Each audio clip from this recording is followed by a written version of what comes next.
Hey, honey. Yes, Barry? Let's get out of here. Where are we going? Where do we always go?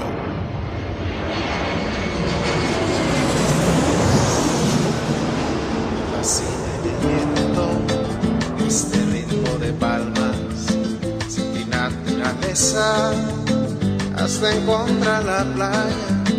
Por eso grito al mundo, yo soy de Puerto Vallarta. Samba de Puerto Vallarta, noche de arrullo en el mar. Samba de Puerto Vallarta. Hello, fellow travelers, and welcome to this episode of the Puerto Vallarta Travel Show. I'm your host, Barry Kessler, and I'm just so happy to be introducing you to my favorite vacation destination. Hey, maybe it's even yours, and that's Puerto Vallarta, Mexico. That music you're listening to is performed by Alberto Perez, and Alberto is the owner of the Lapa Lapa group of restaurants.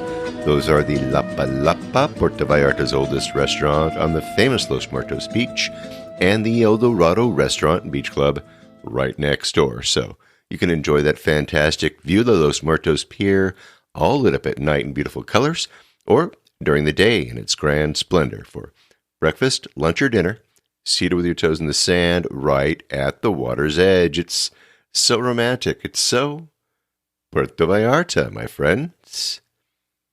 This week we are going to be talking about what you do when you drop your cell phone in paradise and bust the screen, or when your computer takes a dive and you need a little bit of help getting that report out right out of your old laptop so you can get it over to your boss at work, who doesn't even know that you're out of the country. That kind of thing. Those are the things that you worry about when you're on vacation, your technology, right? Well, we're going to be talking tech, and we're going to be talking connections. We're going to be talking with Cheyenne Quisenberry. Cheyenne runs a company called PV Technology Solutions in Puerto Vallarta. He's going to tell you about helping travelers keep connected in paradise, as well as locals hooking up with everyday technology that's just a little bit different in Mexico. You know that, and he knows that, and he'll be talking about some of his hobbies as well, like, I don't know, jumping out of perfectly good aircraft. But hey, before we get to Cheyenne, let's see what's happening this week in Puerto Vallarta, the 5th day of October, 2021. Work is progressing very slowly on the Insurgentes Bridge in the middle of Puerto Vallarta, as was expected. And actually 1 month after Nora, it's still not clear where the money is coming from to fix things around here. Actually, there is an article here from Notispacio PV. It reads, a month after Nora, it's still not known how much the government will support Vallarta. It was during the night of Saturday, August the 28th, and early in the morning of Sunday, August 29th, when the hurricane left severe damage throughout the south coast of Jalisco, in the mountains, and in Puerto Vallarta. And since then, pretty much everything has remained the same. According to what the governor of Jalisco, Enrique Alfaro Ramirez, indicated, it only takes political will for the federal government to know how much and when they will support the affected municipalities after the passage of Nora, since they already have all the information that they have been granted by the state government, and that they themselves, through the welfare department, have complied. They have not told us what they're going to support us with. Nothing of what those affected are delivering carries federal resources, but I trust what the Secretary of the Interior told me, that there will be support and that it will be defined this week, said the governor when he was approached by the media. And I have a link to that article from Notispacio PV in the show notes. Sounds kind of sketchy, but there is some good news, actually, from along the Rio Quale. From Tribuna de la Bahia, 45 tenants will return to the Rio Quale market, it says here, September 29th. This is dated. Josefina Ibarra, the head of municipal markets in Puerto Vallarta, informed that there will be 45 merchants from the Rio Quale market who will be able to return to work at their premises who are currently actually working in Hidalgo Park. It was stressed, however, that the only people that are returning are the ones that are on the outside portion of the market, since the inside has not been able to be opened yet. The 45 tenants who are going to be returning to their premises, who are currently in Hidalgo Park, will be able to return, and in that respect be able to give a little bit more space to those who are not able to return just yet. What they want to do is basically get these people back to work. They want to make sure that the space that is on the outside of the municipal market is active, and it's looking like it's active, and get them back to selling things and make it look again like Puerto Vallarta is back in business. Let's see here. It says here that they want to send a message that Puerto Vallarta, the Mercado del Rio Quale, is still alive, and that there will be stores open for clothing and crafts and food and drinks, as well as silver. So slowly and surely, they are getting all those businesses open again. Hopefully, the faster, the better, obviously, for these families. A lot of them are in Hidalgo Park at this current time, selling their goods over there. So if you can't find what you're looking for at the 45 places, the 45 stalls that are going to be on the outside of the market, go over to Hidalgo Park and see what's going on over there. I have a link to that article in the show notes from Tribuna de Bahia. You can find them, of course, at www.puertovallartatravelshow.com. Our friends over at Jorge's Hideaway, where they serve some of the greatest shrimp dishes in Puerto Vallarta. They are celebrating their 10th anniversary, and they're getting ready to reopen. Actually, they just did. They opened back up after being closed for just a very short break. On October the 1st, they opened up. They are waiting for you with open arms. They want to welcome you back, and hopefully you will enjoy their mouth-watering food and drinks. Jorge and his family are all waiting for you over at Pelitas 206, over in the Zona Romantica in Ampas in Puerto Vallarta. Make your reservations. I have links in the show notes if you need them. JR had his second eye surgery last week, and it was a total success. His eye surgeon, as you might remember, went for surgery on his hand right after he did JR's first eye, and so JR had to wait to get his second one done, but evidently he recovered sufficiently enough so that he could finish JR's other side. And JR wants to thank everybody who helped and who sent money and helped him out with the expenses for his eyes. And JR, I'll be seeing you really soon, amigo. Cruise ships continue to arrive in Puerto Vallarta. As a matter of fact, this month, in the month of October, they're expecting 14 ships, not all of them full of passengers. But this is from reportediario.com. More cruises return to Vallarta. October is a month where more cruises are reactivated, which is totally positive for Puerto Vallarta during October. You can see the arrival of more cruise ships to Puerto Vallarta, many of them with tourists and others just to receive service. Approximately 14 cruise ships arrivals to Puerto Vallarta throughout the month of October is coming. 4 will have the arrival of the cruises from Serenade of the Seas from Los Angeles, California, and Nordam from San Pedro, California, while the Nordam will be in port for several days to receive services. So we've got lots of ships coming in over to Puerto Mágico, and I think it's almost time for me to get that particular podcast up and running, where I interviewed Dean Rager over at Puerto Mágico. I'll have that over in a couple of weeks. In fact, I will. I'll have it really soon. I have a link to all of those good news reports about what's happening at the port in the show notes from reportediario.com. If you've been sending money to your friends in Mexico, I know I have. Anyway, this should not be shocking news to you. This is from Mexico News Daily. It says August remittances set a new record. This comes from October 21st, 2021.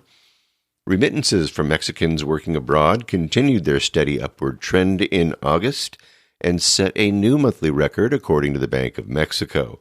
Total for the month was $4.74 billion U.S., up 32.7% over August of 2020.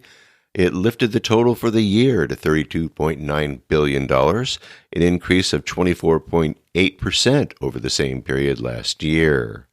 Remittances sent during the 12 months ending August 31st came to a whopping $47.1 billion, up from $45.9 billion the previous 12-month period. The August figure, up 4.5% over July's total, was well above the $4.4 billion median estimate by economists in a Bloomberg survey. And of course, you can find that in my show notes, this particular report from Mexico News Daily. Now, do you know how to send money to friends in Puerto Vallarta? Here's what I have learned anyway, and we've talked about this. We talked about this a long time ago, but I've had some people actually ask me how to do this, and so maybe I'll give everybody just a little bit of a refresher course in sending pesos to your buddies in Puerto Vallarta. Now, if you do have expat boots on the ground, some friends that actually live in Puerto Vallarta that have PayPal accounts, you can actually send them. You can send them cash, for free. Doesn't cost you a whole lot of money doesn't cost you anything to transfer, person to person in Puerto Vallarta. So, if you got a friend, let's say his name guy's Fred, and he's there. He's got a PayPal account. You can send Fred money, and then Fred can get pesos from his ATM, and then he can go over to your Mexican friend and hand him the cash, if you want to make Fred work really hard. If you don't have that expat friend, or you don't want to make Fred work really hard, then, you can basically send your Mexican friends money from the United States or from Canada, I believe. But I know you can do it from the United States, and you just go to your local Walmart. You go to their counter where they have like a return desk. All of them have these places where you can send money. You can do money transfers with Western Union, with MoneyGram. You can do Walmart to Walmart money transfers, all that stuff. You'll find it right there usually at the return desk over at your local Walmart. You're going to need to show your driver's license every time that you send money. Even if they have you on file, you're going to need that driver's license. They're going to ask you for your phone number. And actually, the first time that you send money, they're going to help you fill out some information. And then, they're going to make sure that you're sending money to somebody that you know. They're going to ask you about that if you actually know this person. And then when you do send the money, whoever it is that you're going to be sending money to, especially a Mexican, you're going to have to ask them. You think that you know their name. You don't know their name, okay? You do not know their name. Jose Ibarra isn't Jose Ibarra. Jose Ibarra is Juan Jose Luis Ibarra Sanchez, okay? That's okay? So ask them what their name is and what it appears to be on their particular ID that they carry. And then make sure that when you are giving the name, where at the place that you are working your MoneyGram, that you spell the person's name right at the counter, because if it's not spelled right, they won't be able to get their money. So make sure that they have that all correct.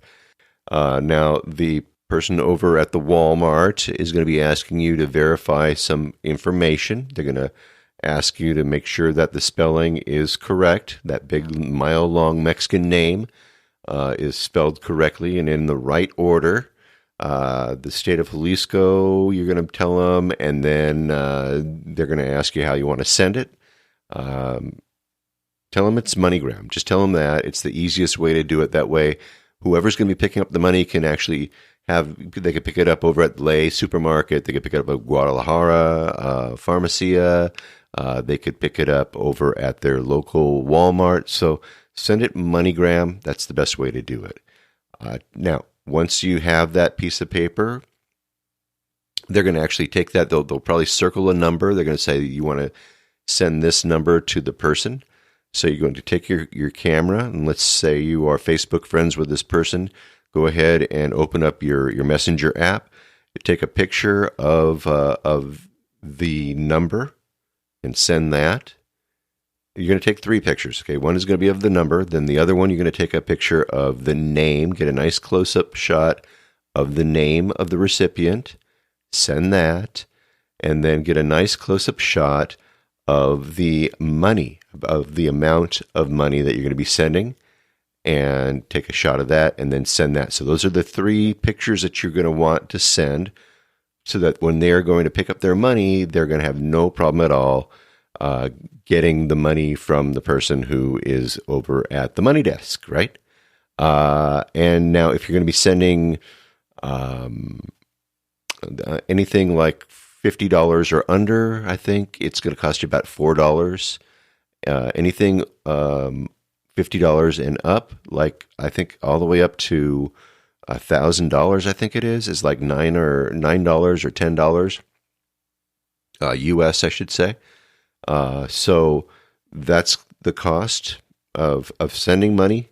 Now, sometimes one of your Mexican friends might say, "Hey, can you put some money on my little bank card here," and they'll send you a copy of a card, which is kind of like a reloadable card.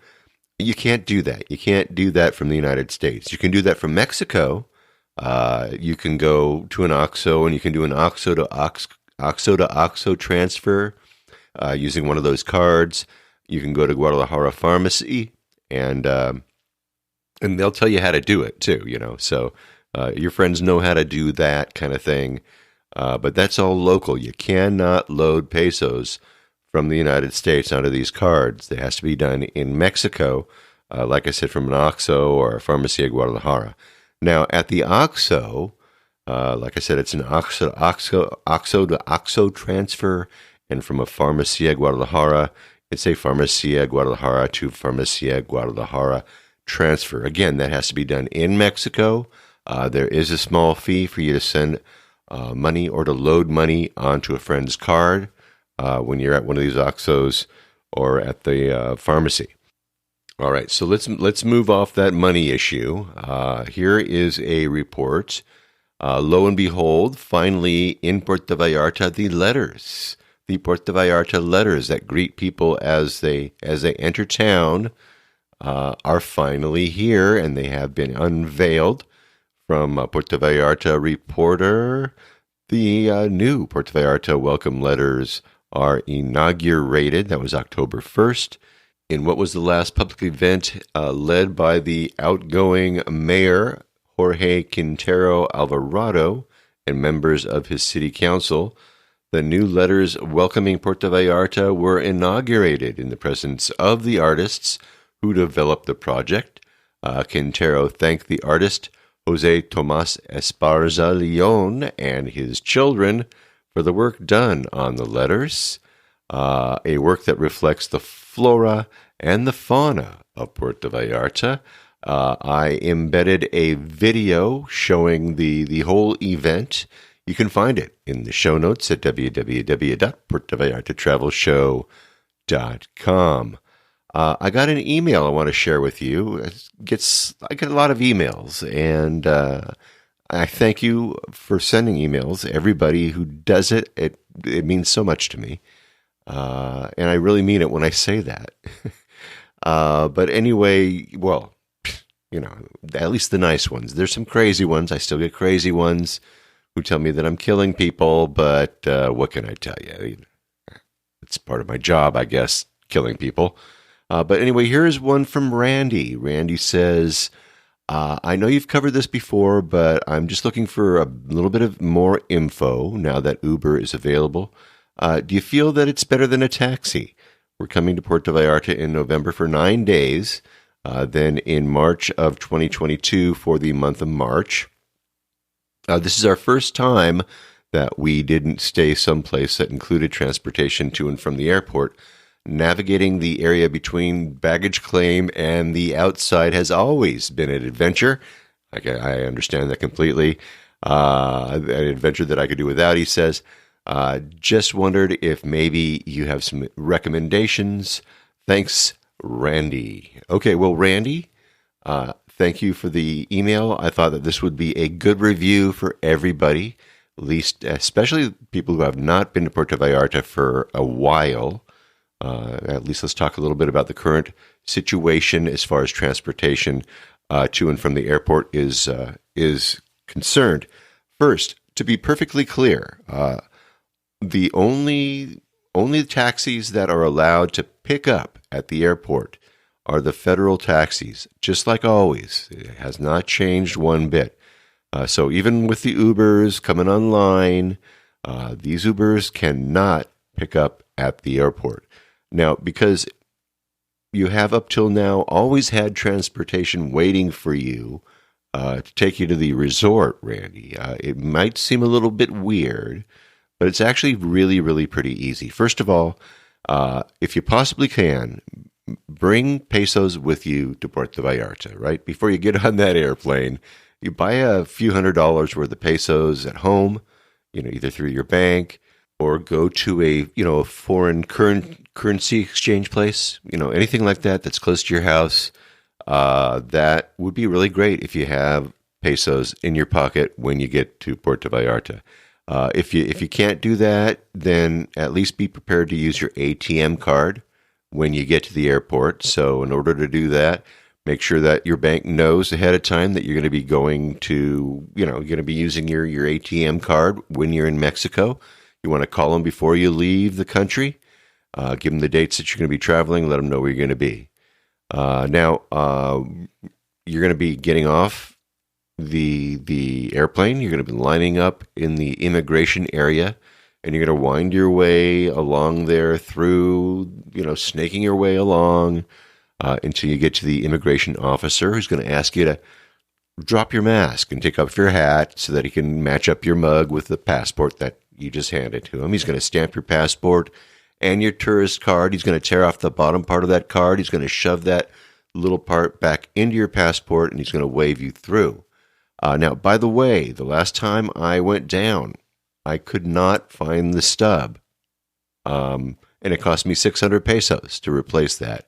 And I did that at the airport on my way out. So 600 pesos, that was $30 US that I should not have had to spend, but I lost it. And so I couldn't even believe it. I actually found it the other day when I, sitting on my desk here. I have no clue where it came from, but there it was. Anyway, don't lose it. Just saying. And if you do lose it, it's not the end of the world. There's just a little booth. There's a little booth over there in the Puerto Vallarta airport that says immigration on it, and just go over there, and the guy will be so happy to hand you a little form and charge you 600 pesos. So there you go. Now, then from that immigration counter, once you've been stamped through and waved through, you're going to walk through a corridor, a big long corridor, and you're going to walk and you're going to walk, and then the first area where they try to rip you off in Puerto Vallarta, this area is where you're gonna wander in, and you're gonna see like a place where they're selling liquor, and they're gonna be selling cigarettes, and they're gonna have these foreign currency exchange booths. And what you want to do is you want to avoid these places. This is not where you're going to be doing your money exchange. Okay, you're going to be doing your money exchange over at the ATM There's a big bank of ATM machines in the airport lobby. Now, right now, you're going to be walking past those little distractions, and you are going to go to where the carousels are. You're going to pick up your checked baggage if you have any of that, and then you're going to proceed to your next line, and you're going to line up, and that's where the drug and food sniffing dogs are going to be walking past your bags while you're waiting in this line. They're sniffing, to find out what you've brought with you. And then when you get to the customs counter, they're going to ask you if you've got any food with you. If the dogs haven't found it yet, they're going to ask if you got cigarettes or anything like that to declare. And then they're going to ask you to push a button. And if you get a green light, you're going to proceed to the next step. If you get a red light, you're going to be asked to move ahead and over to like a little table where they're going to open up your bags and take a look. Either way, from that particular point, you're going to proceed through some sliding glass doors and into the famous Shark Tank. And remember, we want to be very polite, we want to be very firm, and proceed past all of these lovely people who are trying to sell you a timeshare. Do not stop. Do not let them do that, okay? And then you are going to walk right out of that room, and you're going to go past the car rental booths. There's going to be some car rental places there. And then you will emerge into the lobby of the Puerto Vallarta airport. On your right, you're going to see a bank of ATM machines. There's going to be like 6 or 7 of them over there. And if you haven't gotten your pesos yet, Randy, this is the time to get some practice and start using your ATM card. If you already have pesos, then you're basically ready to purchase your taxi voucher. Now, remember, when you're outside of the Shark Tank, not when you're in there, but when you are outside of it and you are in the lobby, you're going to be approached by people with these little signs, these taxi signs. They're going to ask if you need a taxi. It's okay to say yes to these people. Okay, if you want to, it's okay. They aren't here to rip you off. They are representatives from different taxi companies, and they're just going to want you to follow them over to one of these little booths that are right up against the far wall, right by the exit of the lobby. And this is where they sell the taxi vouchers. If you're not comfortable buying it directly from one of these guys, they're not directly, but following one of these guys over the counter, you can walk over by yourself. It's not a problem. Remember, it's going to be the same amount of money. It doesn't matter if you follow one of these guys or not. I'm not talking about inside the Shark Tank. I'm talking about once you emerge from there and you've passed the car rental places and you're in the lobby, there are going to be people with these little taxi things. And they are okay. Now, I emailed Randy, and I wanted to find out where he was staying. So, Randy, your ride is going to be somewhere around 300 pesos, around $15 US, if you were going to be taking one of those federal taxis. The rates for the taxis are posted on a map. The map is divided into zones, so there's no hanky-panky going on. You can see it, and you can see what they're going to charge you for whatever zone you're going to be going to. Okay, so once you've made that purchase, more than likely someone is going to step up, and they're going to look at your voucher, and they're going to guide you out to your taxi. Now, if that doesn't happen, just walk outside. You will definitely be swamped by a whole bunch of people, and they're going to be trying to help you, of course, and they're going to look at your voucher, and they're going to determine what taxi company that you have your voucher for, and they will direct you to the proper taxi. Make sure to have 20 pesos in your hand. Have it ready. 20 pesos is $1 US, and tip this guy who walks you out to the taxi. Have another 50 pesos or so, which is like, $2.50 US. Have that ready for a tip for your taxi driver, and make sure that you get all your luggage in the car. Now, Randy, if you want to cheap out and you want to avoid the taxis, these federal taxis, and you want to take an Uber, or if you want to cross a pedestrian bridge and catch a yellow cab on the opposite side of 200, you can definitely do that. If you want to summon an Uber from the airport, you have to catch it off of the airport property to get a proper pickup, right? You can catch one right over at the bus stop. There's a bus stop area which is located on the highway underneath the pedestrian bridge. This is going to be on the same side of the highway as the airport, and that's where you will be waiting for an Uber. So if you want an Uber, that's exactly where you're going to be catching it. You're going to need to wait a bit longer because they have to go about 1.5 miles out of their way and do a U-turn in order to pick you up where you are standing there under the bridge. If you want to take a yellow taxi and you want to cheap out that way, that ride is going to cost you about 180 pesos to go where you want to go instead of 300 or 350 pesos. But how much are we talking about? We're talking about, like $6? You're going to save $6? So the question really is it worth you walking outside, schlepping all your baggage out the door, down the street a little bit, and then over the pedestrian bridge, so up and over, and then back down the other side in the tropical heat? Is that worth $6 to you? I mean, how cheap are we anyway, right? So for me, it's just totally worth it for me, the extra couple of bucks just to pay for that federal taxi right over there at the taxi booth inside of the airport, and then have somebody escort me to an air-conditioned new taxi where the driver most likely will speak English and have a nice, cool ride to your hotel or your Airbnb. You have choices, right? You have choices for sure. I mean, you could take the bus if you want to. I mean, but who wants to do that? So just remember, you can ask any of these drivers, if it's a taxi or an Uber driver, you can ask them, a little favor. You can ask them to stop over at an OXXO on your way to where you're going, and they'll do it for sure.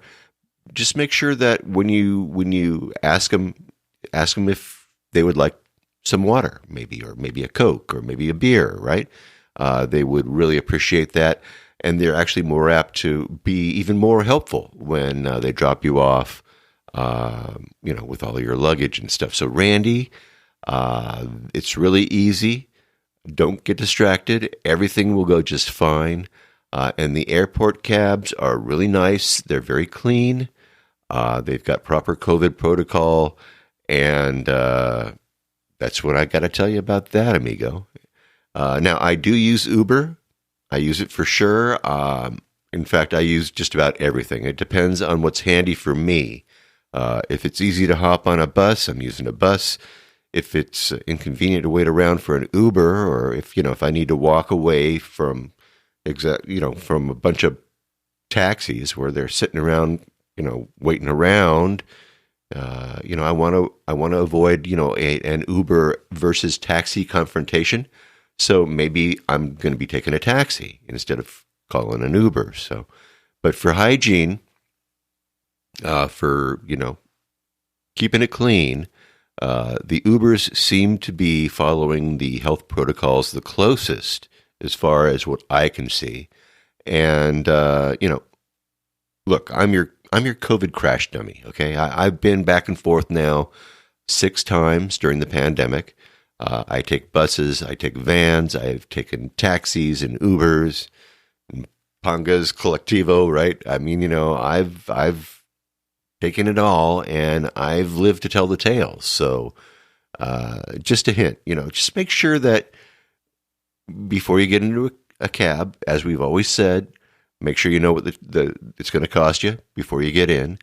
And if you take an Uber, make sure that your Uber is the one that you ordered is the one that you're going to be getting in. Make sure that you're matching the plates and the car and all that other good stuff before you hop into an Uber ride. And then once you reach your destination in an Uber, make sure that the driver ends the ride on his phone. doesn't keep on going, right? Or doesn't charge you more money. So that's about it. I mean, I hope that helps you, Randy. If you have any other questions at all, send me a note. And thank you so much for your email, and thanks for listening to the podcast.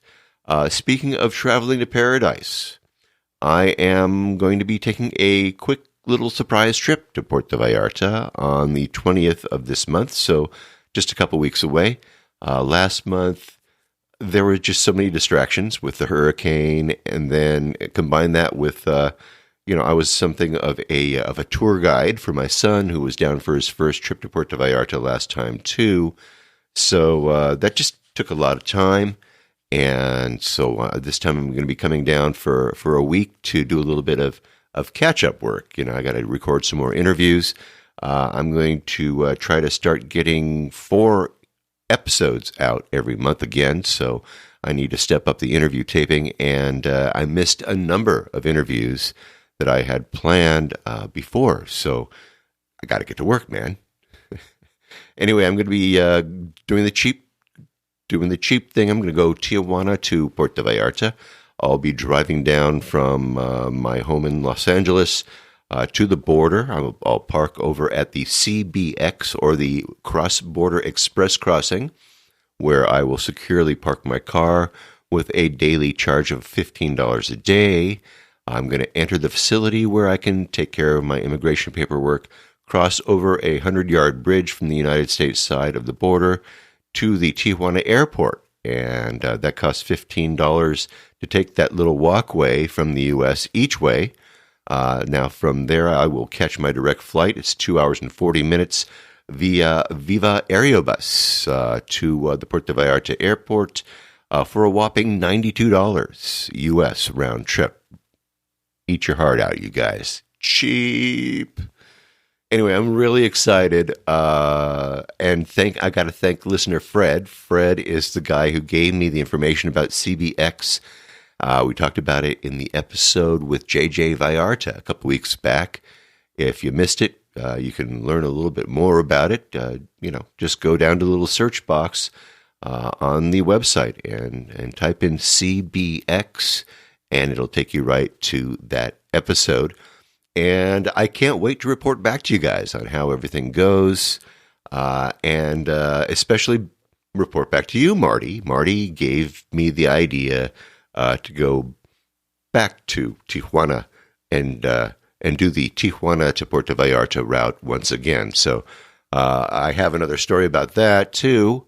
If you remember that was far back when I did that with my wife, way back when. All right, I have a couple more things to do, including a couple of my of some emails in my email bag, but we're going to wait for that for another day because we need to get to our guest, shall we? The cool thing about technology is it makes our lives so much easier. At least that's what it should be doing. And of course, the bad things about technology is when it doesn't work. Like when you drop your phone and you crack the screen or break it altogether. I mean, that sucks, right? But it doesn't have to suck in paradise because in Puerto Vallarta, you can probably get that phone screen fixed in just a couple hours or less. And it's true.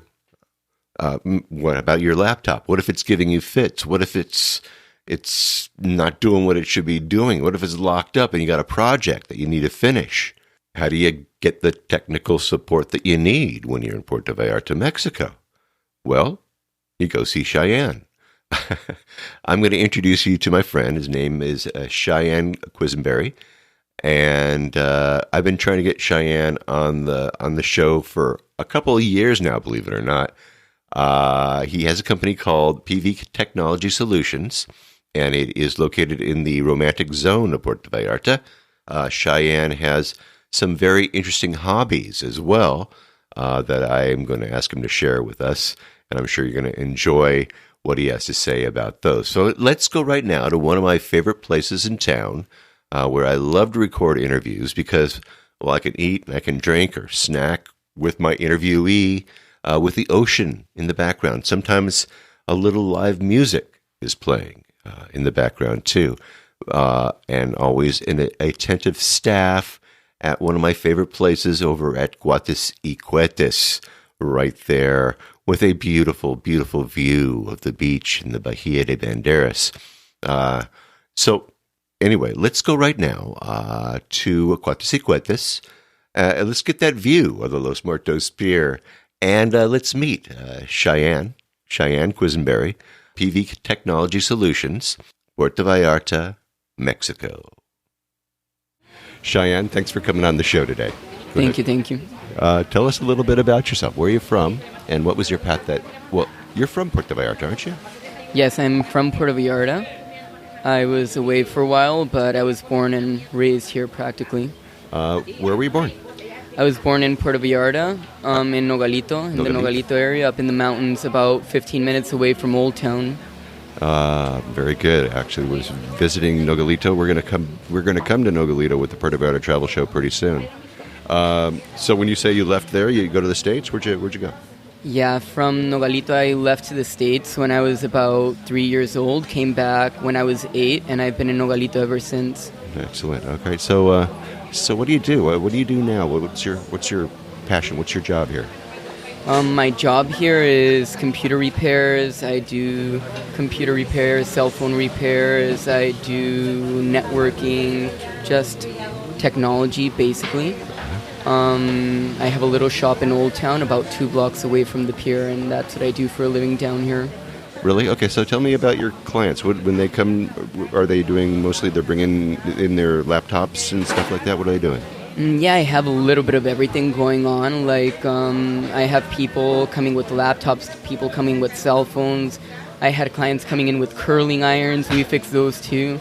But we do networking, just basically anything that has to do with technology. We'll try to take care of it. If we don't have the staff to take care of it at the shop, we have providers who can help them, basically. Okay, so like, what would that look like? If someone comes in with what? Like, what would be something that you would maybe farm out a little bit?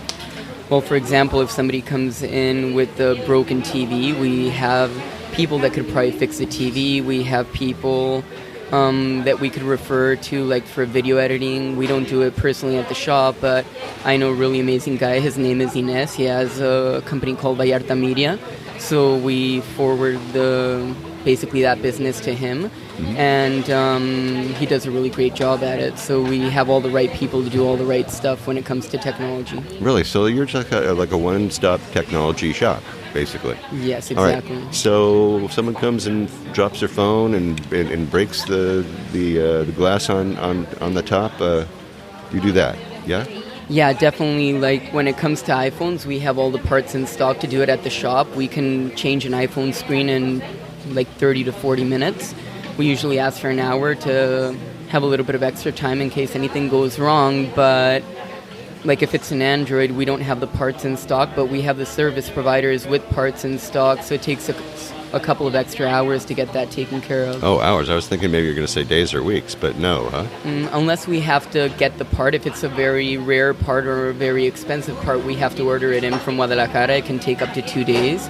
But we don't take the phone away from the client during those 2 days. We let them use it. And then when we get the part, they come back. We change the screen in a couple of hours, and they have it back the same day. Handy. Okay, good. That's very smart. All right, so you say iPhones. What happens if your iPhone gets locked up? Can you unlock an iPhone? Can you do that kind of stuff? Can you wipe one open, kind of wipe it clean and start over? Definitely. It all depends, because there is something called an Icloud Removal. Icloud is designed to basically protect your phone from getting stolen or lost. If you don't know your iCloud password, usually it's because the phone is not yours, so we don't usually remove iCloud accounts. The only way that we remove them is if we help you recover your own iCloud account. So even when you seem locked out, we can help you recover your account through your email, cell phone, or whatever way we can, even contacting Apple support to help you do that.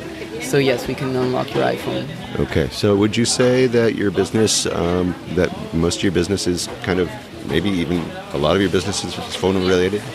Yeah, definitely. Like, it all depends, because there's weeks when 80% of the work is phones, and there's weeks where 80% of the work is computers, and there's weeks where 80% of the work is networking. So it all depends. Like, a lot of times when a lot of tourists come and it's like the party weekend, we get a lot of phones with broken screens. So it all depends on what kind of tourists are coming to Vallarta at the time, but also we have a lot of work with locals and expats as well. Okay, yeah, all right, excellent. So the laptop thing, what kind of things are people bringing in their laptops for? Usually it would be something like damaged hard drive. It's the most common repair that we have because regular hard drives are really vulnerable basically to physical damage. So any little drop, any little physical damage will damage the hard drive. So probably 60-70% of laptops that come in have a damaged hard drive. Sometimes it's keyboards. Sometimes people have viruses for going into, say, sketchy websites. Yeah, I don't want to get into like details there, but yeah, sketchy websites. We'll leave it at that. Stuff come up on the screen, I'll bet. Oh yeah, we see some crazy stuff, but we don't see anything, you know. No, you don't at the see same anything. time. That's right. We're very professional here. Yes, exactly. What about the tropical environment here? Does that affect things like computers? Definitely, because we don't only have humidity in Puerto Vallarta, we also have what's called salitre. Salitre is salt in the air. So when people don't do maintenance to their computers, it ends up damaging the computers, the components, the circuitry. So we do a special process that is basically maintenance service. We add certain chemicals like mechanic and isopropyl alcohol to remove all the corrosion, all the salitre, and basically leave the computer as it was new. We recommend that maintenance every 6 months. It's kind of like changing the oil in the car. It's something that you should do that not everybody does, and the people that don't do it end up having a dead computer faster. If you do maintenance regularly, especially in PV, you're going to basically extend the life of your computer because we don't only have the humidity and salitre, we also have dust. So when you mix dust and humidity, you end up with something like mold or... I don't know exactly how to explain it, but it's more like mold. And that would damage computer circuitry very easily, and especially the salitre, since salt is a conductor, it can cause a short circuit. Oh wow! Okay. Now, what does that cost to do? It depends. We have basic, full, and premium maintenance. The basic maintenance is just opening up like what's available to open up in the computer, like regular. I don't know, compartments basically that are in the computer. We remove as much dust as we can, but we don't remove the actual internal parts. A full maintenance, we remove all the internal parts and also remove dust. Mm-hmm. And a premium maintenance, we add all the special chemicals like isopropyl alcohol and mechanic to remove every single bit of corrosion on the computer. So like a full maintenance, like your full maintenance price for a year to do that, what are we talking about that? And it depends, of course, on the computer, I imagine, too, right?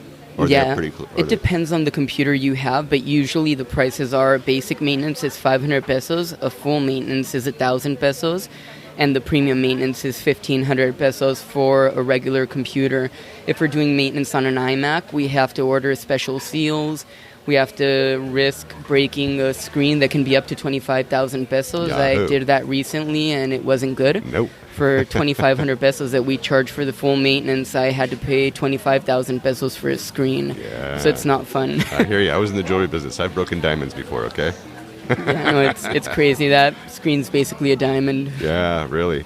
All right, so, but if somebody was going to actually better protect it at home, I mean, is there a way to actually better protect your things? I mean, you have to put it in a plastic bag. I mean, how do you protect your stuff? Maybe the best way to protect it is using it. Why? Because the fan and the air movement is going to help clear all the moisture or as much moisture as possible. Having it exposed is the best way. Obviously, if you have doors shut and you have AC, that's going to protect it a lot more. But if you don't have that, keeping it, some people put a towel over it, but keeping a towel over it only seals the humidity inside of the computer. Interesting. It's not actually helping. Maybe it'll keep the salitre off and it'll keep it on the towel, but you're keeping the humidity in the computer. So I've had people put it away in a towel for 6 months, and when they come back, it doesn't turn on. That's because they were sealing the humidity in the computer. Maybe having it in a vacuum bag, for example, when you leave for 6 months, that might help. Interesting, yeah. But the best way to keep your computer alive is using it and doing maintenance. Okay, so we talked about computers. We've talked about phones. What other things are really active around your wheelhouse over there? I have a little bit of everything. I also do networking. A lot of people are looking also for TV. So we sell an IPTV service that has like over 3,000 channels from all around the world. So we've had people from Russia come in. We have Russian channels. We have people come in. Like, we have channels from Afghanistan, man. So you can watch basically anything on that TV system. It all goes through the internet. Okay. So that's another one of the services that we offer. Oh, cool. And so is that like a box? What is it like? It goes through a jailbreak Fire Stick. So basically, we add an app to the Fire Stick that's not available on the Amazon store. So you're not going to be able to find it unless you ask us. Uh-huh. And we install it through our computers. We hook it up. It's a monthly fee. Is it pretty dependable? So it does have a little bit of buffering every now and then, like most IPTV service. IPTV is something new on the market. The only way you're not going to get buffering at all is with satellite TV. Uh-huh. There's somebody selling Shaw down here. That's an option, but any cloudy day it goes out. Oh, really? So yeah, you'll get a little bit of buffering on this one. Sometimes it's saturated. It's something new, but it's in constant improvement. Yeah, so that's a great way to go then, it sounds to me. All right, well, that's really cool. Any other things that are really important that people need to know that live here? That live in PV? That services you do. Of the services that we do, probably the networking. You know, a lot of people have problems with their home networks, where most of the buildings in PV are made out of concrete walls. In the States or Canada or other places, it's usually wood or sheetrock. Yeah. So it doesn't interfere with the Wi-Fi connection as much. You don't need as much power. In Mexico, you do, because almost everything's made out of cement, especially in PV, where we have a lot of problems with humidity. People usually build with cement. So thick cement walls will cut down your Wi-Fi signal, and we basically make it so that wherever your strongest point of Wi-Fi is, we wirelessly distribute that throughout your home, so we don't have to drill holes, so we don't have to run wires, so we don't have to make your place ugly. Uh-huh. We do it all wirelessly, so you have a strong connection throughout your whole home. Yeah, great. Oh, that's really cool. That's really important for people that are doing work down here that are basically just depending on their internet connection, either for Skype calls or Zoom, or just any internet connection at all. It's really important for them, especially if they're working from Mexico. Yeah. Where would you say in town has the best internet coverage? The best internet connection, Yeah. as far as it goes by zones. Like, usually it depends because there is different providers. We have Izzy, we have Telmex. So any area in town with Telmex fiber optic is probably going to be the best connection you're going to have. There's also satellite internet providers like PV Geeks, Stars, and other different providers, where if you're in a weird location up in the mountains or in an area with not as much infrastructure, you're going to be able to get it through a satellite connection. And also Izzy has a pretty good connection. There's a new one called Total Play, which is pretty good as well. But it all depends on your area of town. Old Town has an amazing internet connection now, because almost everywhere is hooked up with fiber optics. But if you didn't get it back then, you're probably not going to get it now, because it's all saturated, since PV is growing a lot more than what it was expected to grow. Yeah. Wow. Let's see. Now you're located. You're not far from where we're sitting here in Coatzacoalcos. Where is your shop? My shop's located on Pulpito Street, number 141A. We're in between Amapas and Olas Altas, about 2 blocks away from the pier. We're right in front of Garbo's, the piano bar, on the same street as Coco's Kitchen, and right up the street from Lapa Lapa. Yeah, so you're so easy to find. You're right in the middle of everything. That's great. All right, so let's leave PV Tech for just a minute. Let's talk a little bit about your hobbies. When we're friends, on Facebook, and every once in a while I see you jumping out of airplanes. What's going on with that? Yeah, well, I've been doing skydiving for about 4 years now, so that's That's something just to give a little bit of excitement to my life and have a little bit of a disconnect from all the technology, you know. So I jump with the company called Skydive Vallarta.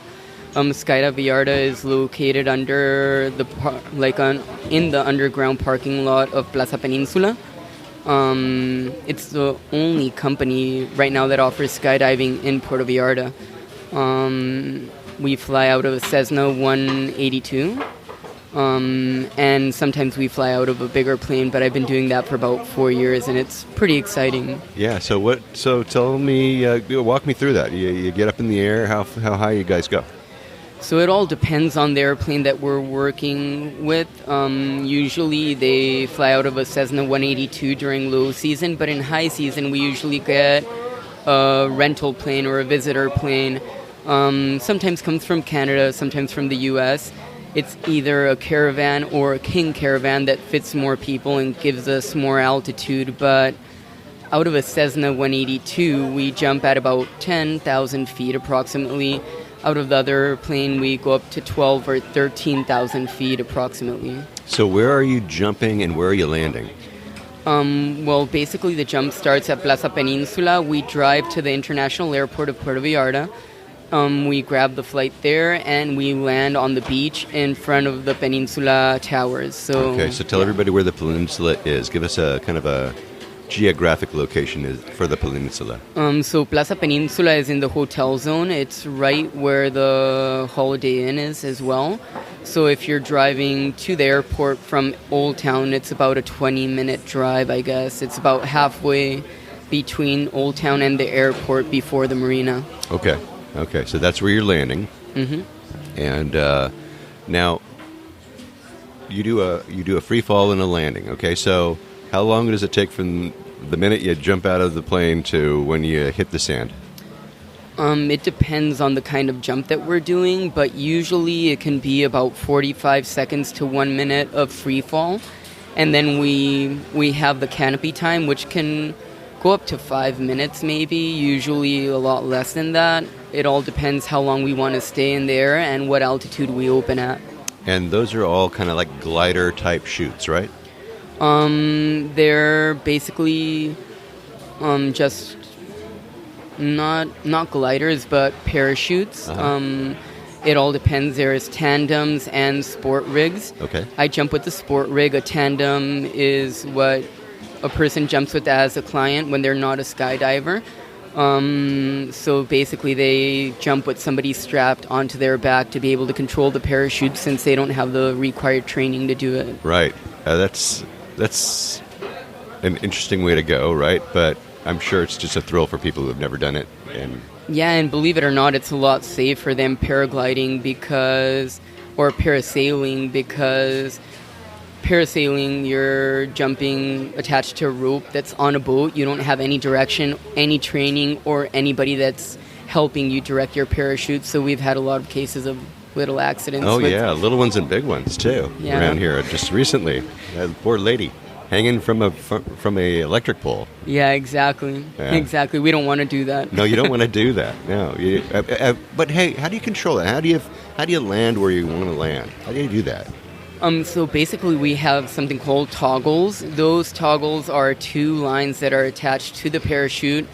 There are two lines where you're grabbing them, but they actually turn into four lines that are strapped onto the parachute. So you have one that's on the right, one that's on the left, one goes in each hand. If you want to steer to the right, you pull the right handle or the right toggle.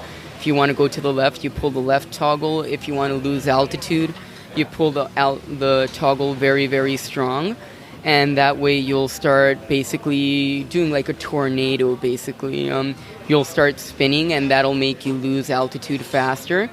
If you want to hover a little bit and stay in the air longer, you half brake, and that'll stall your parachute. And when you want to land, you want to brake with both toggles, so you pull both toggles all the way to basically as far as you can pull them towards your body. Uh-huh. Wow. Okay. So there's a sequence to the landing situation, and of course, you know how to steer that thing, obviously.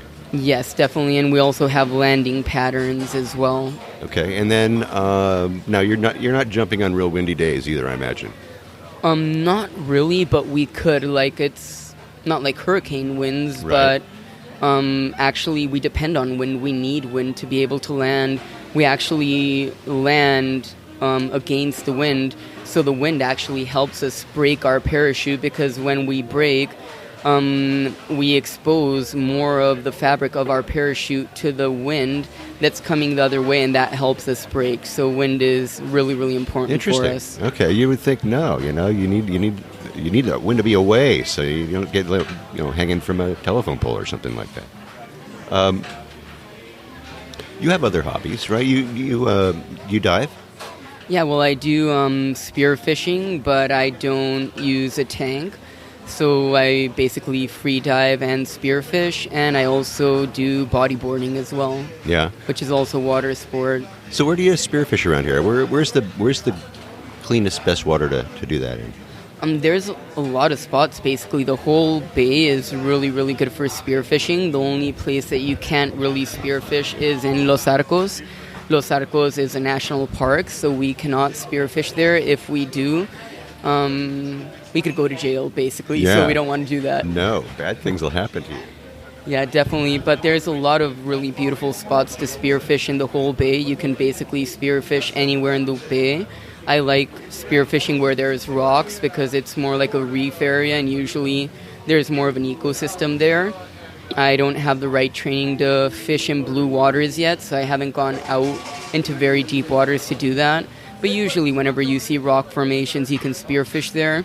I'd love to tell you all the secret spots, but they're secret spots, so I can't really do that. Good for you. All right. Well, you know what? You just have to hang out with Cheyenne. He'll show you the secret spots when that happens.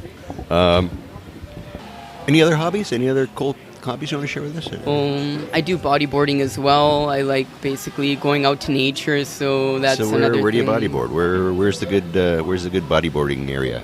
It depends. In PV, there's Puerto Vallarta, there's the Holiday Inn River, which is right in front of Peninsula, where I land, where I skydive, basically. I also go, one of my favorite spots is Palo Maria, but Palo Maria is like a dozen swells a year, and that's all you get, a dozen days, and that's it. It's very, very rare to have waves there. But when we do have waves there, it can be 9, 12 feet, so Really? it's really amazing waves. Yeah, that's just right down the street from here. Where's Palo Maria? Palo Maria is the river that comes out where Garza Blanca is, where the Garza Blanca resort is. So yeah, not many people go there because it's all huge rock formations, sea urchins, and all kinds of funky stuff. So nobody really likes to be there. And that helps because we don't have a lot of surfers or bodyboarders there. When we go, it's kind of our home spot. Yeah. All right. So stay away. No. Go ahead. You can watch. All right. Let's go out into town. Let's do a little bit of restaurant touring here. My listeners love to hear where people who live here like to eat. So maybe tell us your favorite breakfast, lunch, and dinner places. What do you like for breakfast? Usually for breakfast, I don't actually go out much, so it's hard for me to comment on that. But the few times that I do go out, I'll probably go to Café San Angel for breakfast. I really love it there. Not just the food, but the ambience as well. Plus, you get a really interesting view of Olas Altas Street, so there's a lot of movement, and you're always going to have fun watching whatever is going on there. Exactly. I also love Salud Superfoods. I like eating healthy the few times that I do eat out. So Salud is probably like my go-to place. It's probably my favorite place in town. Yeah, one of mine too. What about lunch? Lunch is definitely a Salud. I'll always it's there, and it's go right to Salud. near you too. You're so lucky, right? Yeah, I'm like half a block away from my shop. So usually when I do have lunch out, I'll have it at Salud. It's my favorite place. All right, and how about dinner? Where you got any favorite spots for dinner? Yeah, I have a couple. Like, it all depends what I'm feeling like. If I'm feeling like having a few drinks, I probably go to Los Muertos Brewing. I love the beer there, so I'll have a couple beers. I just say a couple for the interview, but I have a couple beers there, and I like the pizza there. The few times that I do have like cheat meals, I'll go there. And then it all depends on the kind of ambience I want. If I'm going on a hot date, I'll probably end up going to Margarita Grill. Nice. They have an amazing ambience there. The food is amazing, and their margaritas are not only very tasty, but They'll definitely give you a buzz, and that's what you're looking for in margaritas. Absolutely. All right. And if you were going to go for like a steak, where would you go for a steak? Well, I used to love the steak at Café San Angel. I think they took it off the menu, but that was the best ribeye I ever had Really? in town. Yeah. But De Cántaro has an amazing grill. Asaderos used to be great, but they're not in business anymore. Right. But I'll probably go to De Cántaro or Sonora Grill Prime, which is in the marina. They have really, really amazing steaks there as well. Nice. How about Italian? If you were going to go for Italian, where would you go? I don't know. I think La Piazzetta has pretty good Italian. I've been there before. Yeah. And it was really, really good. I'm not that much into pastas. Okay. But La Piazzetta is probably the best place for me. Okay. Very good. How about like a hole in the wall or a fonda? Do you have a favorite fonda? Well, there's actually a food stand right in front of Café de Olla. I'm not sure exactly the name of it, but this is a new place. It's a couple ladies actually cooking. It's Mexican food. It's very, very tasty. You'll have something for 70 pesos, for example, and it's probably the best Mexican food that I've had. I used to go to Fonda near Lay's, but that place closed down as well. Okay. But So that's the place that's they're amongst the other vendors, right? They're amongst the closed vendors and stuff like that. They're Yeah, just like the one exactly. food stand. There's like used a to be a guy. couple- Used to be a guy there selling pastrami, I think. yeah, I think so, yeah. Yeah. And that's a new food stand, and it's amazing. Ever since that we discovered them at the shop, every time that my guys ask for lunch, it's probably with them. It's just really, really tasty and very Nice. inexpensive. Yeah, I got to check them out. All right, good. Keep them in business, you guys. Go over there and see them. All right, so how about coffee? I mean, you got a favorite coffee spot? Yeah, actually, there's this place on Versalles. It's called Au Croissant. It's a French bakery, and they also have really, really, really amazing coffee. You should definitely check them out. They have 2 French bakers. I know them personally. They're amazing guys. Their pastries are very, very inexpensive. They have pastries, bread, and a bit of everything. If you have a sweet tooth, they have something for that. If you want lunch, they have something for that. If you want a baguette, they have something for that. They just have everything, and probably one of the best brownies in town as well. Ooh. My favorite is called an opera. And, oh man, it just takes you somewhere else. It's like another high. Wait a minute. Is this a CBD or a real one of those brownies? Oh, no, not at all. It's just the It's taste. just it the just blows taste, man. your It mind, takes huh? you somewhere else. You don't need to be on anything. Dude, okay, so this is in Versailles, and the name again is Au Croissant Pastry Okro Shop. Sun Pastry Shop. All right, I'll have a link to that in the show notes, so you guys got to check that out. All right, so if you were going to go somewhere for a day and come back, just take a day trip, where would you go?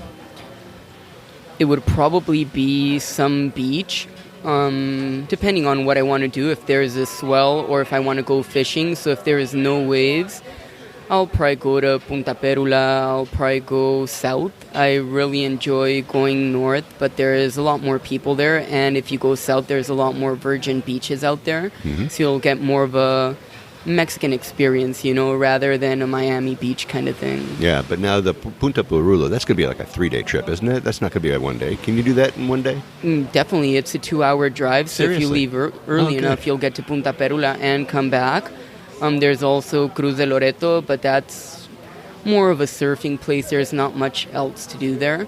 But Punta Perula has a lot of little restaurants on the beach. You could eat there. It's an amazing view. You could take a water taxi to the islands, get them to pick you up at a certain time, and they'll go and pick you up. It'll cost you, 200 pesos per person, and it's one of the most beautiful trips you'll ever have. Dude, I'm on. Okay, all right. Maybe next time down, I'm going to Punta Perula. How about a 3-day? Where would you go if you had 3 days off? I would probably go to Pascuales. Pascuales is a beach in Colima. It takes me about 4 hours to drive there. Takes normal people about 6. I'm a fast driver. I have a reputation. But it's probably Grow one your of the nails best. if you're gonna drive with Cheyenne. Grow your nails real long. Oh yeah, definitely, and wear your seatbelt.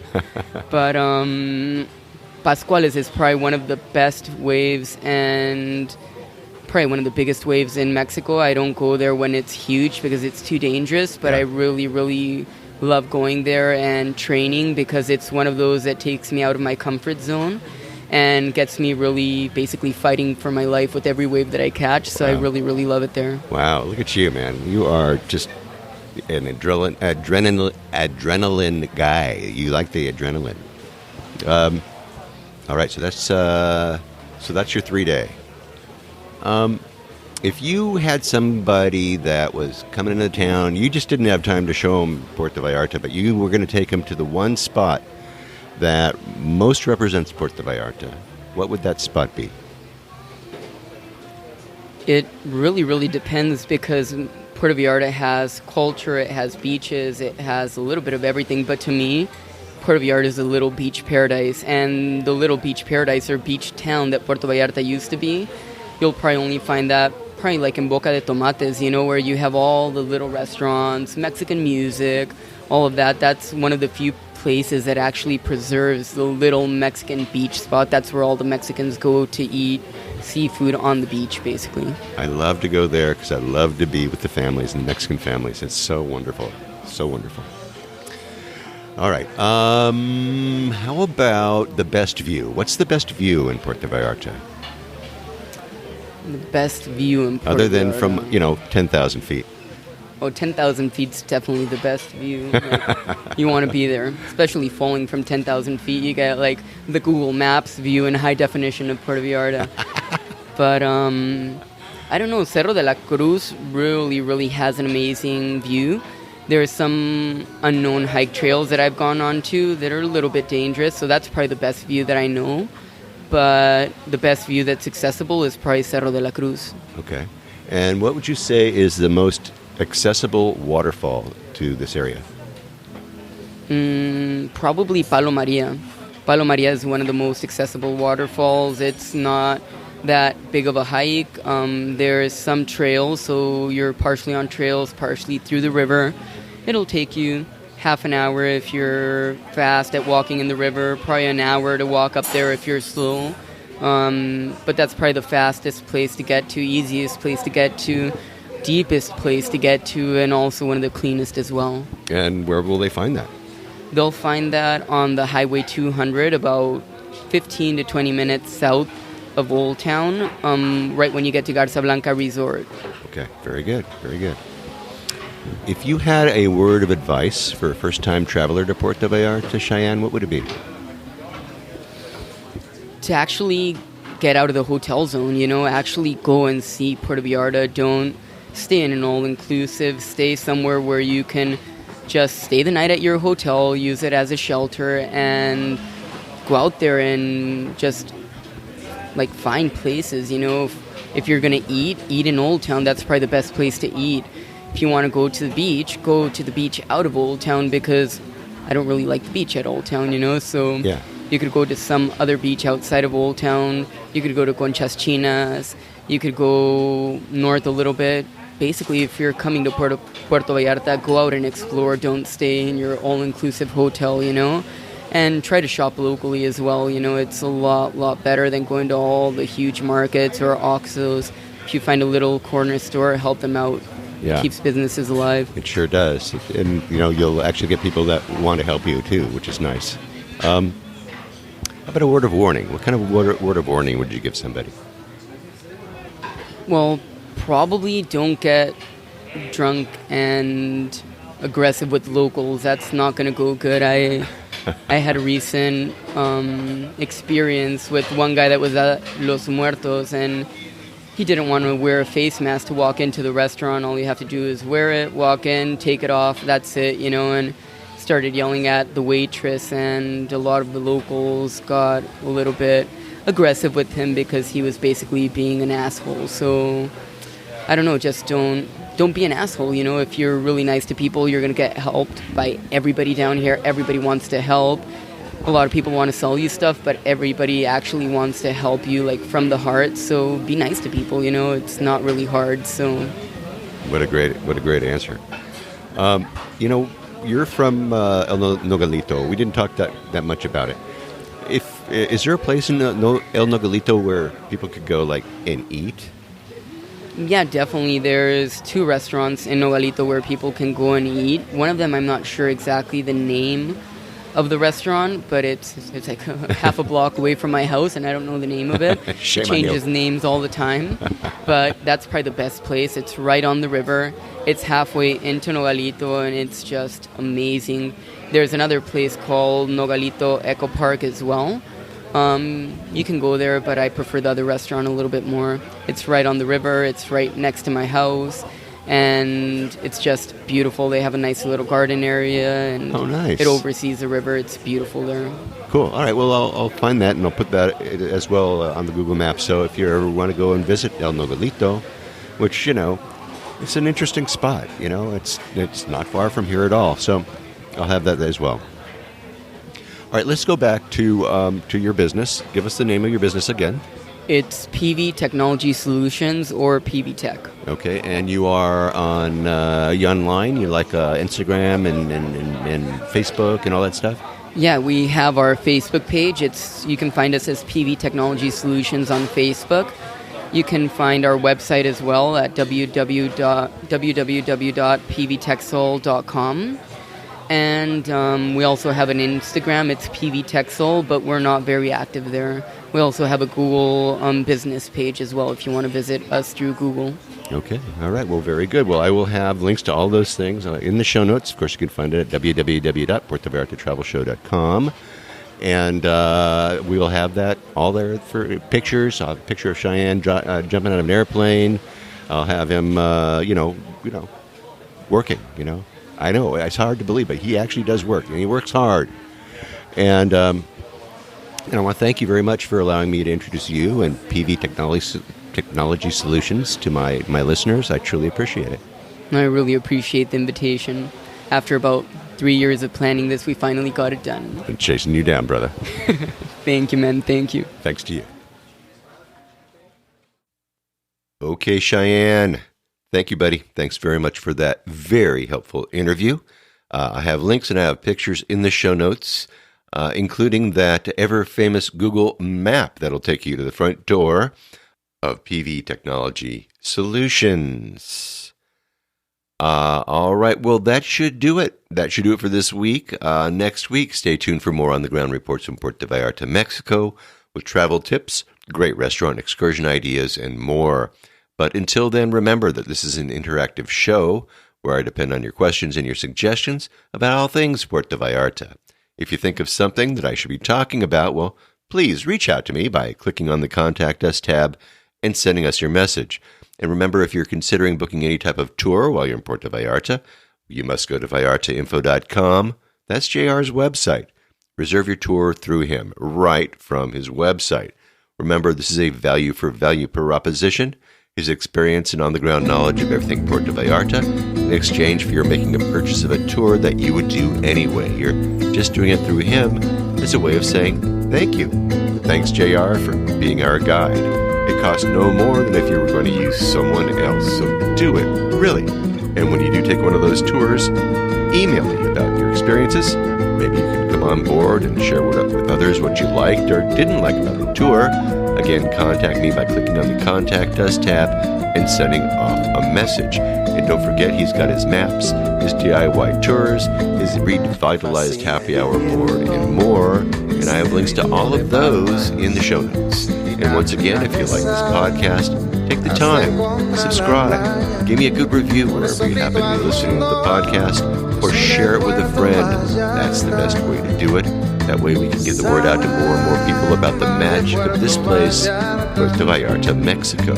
Remember, I made it easy for you to do just that with each episode I create. And if you haven't been to my website, you really need to have a look there. I have links to the places that we talk about. I have interesting pictures and more right there in my blog posts and in the show notes for each episode of the show. So check them out for sure if you haven't already. All right? All right. Well, thank you to Cheyenne Quisenberry of PV Technology Solutions. If you have trouble getting your tech up in paradise, contact him. He'll hook you up. And, I have his contact information right there in the show notes over at www.puertovallartatravelshow.com. Hey, and thanks to all of you for listening all the way through this episode of the Puerto Vallarta Travel Show. This is Barry Kessler, signing off with a wish for you all to slow down, be kind, and live the Vallarta lifestyle. Nos vemos, amigos. De Puerto Vallarta, noche de arrullo en el mar. Samba de Puerto Vallarta, noche de amor junto al mar.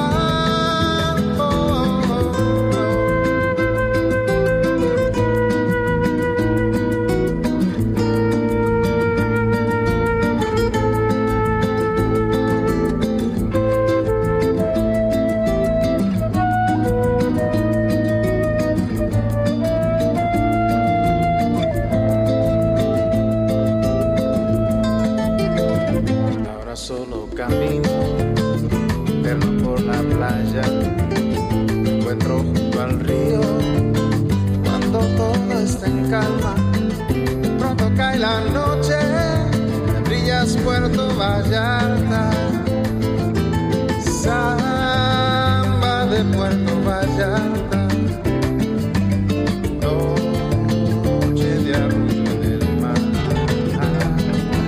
samba de Puerto Vallarta.